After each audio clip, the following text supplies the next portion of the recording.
எல்லாருக்கும் வணக்கங்க. இந்த வண்டி சேல்ஸுக்கு இருக்குதுங்க.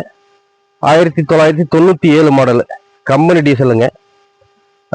4 ஓனர் கண்டிஷனில் விற்பனைக்கு இருக்கு. எஃப்சி வந்து 2028 வரைக்கும் இருக்குங்க. இன்சூரன்ஸ் ஒரு 6 மாதம் கரண்டில் இருக்குங்க. வண்டி தெளிவான வண்டி. 2 எஸ்டை பழைய வீலு.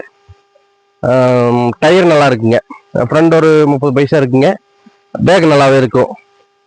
இப்போ பேட்டரி யாரெல்லாம் புதுசுங்க. இப்போ நம்ம ஜெனரல் செக்அப் இதுக்கு என்னென்னு பார்க்கணுமோ எல்லாம் பார்த்து வச்சுருக்கோம்.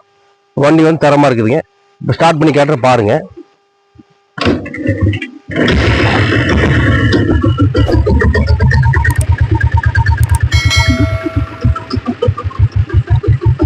ஸ்லோ ஸ்பீட் எல்லாமே நல்லா ஓடுங்க. நம்ம லொக்கேஷன் வந்து ஈரோடு மாவட்டம் சத்தியமங்கலம் தாலுக்கா கெம்மநாயக்கன்பாளையங்க. கெம்மநாயக்கன்பாளையம் நம்ம ஊருங்க. இதுக்கு நாங்கள் சொல்ற விலை வந்து 1,28,000 ரூபாய்ங்க. 1,28,000 சொல்றோம். ஒரு சின்ன வித்தியாசத்துல கொடுத்துடலாம் வண்டியை. வண்டி ஓட்டி பாருங்க. பார்த்தா அப்புறம் பிடிச்சிருந்தா பேசிக்கலாம். நன்றிங்க.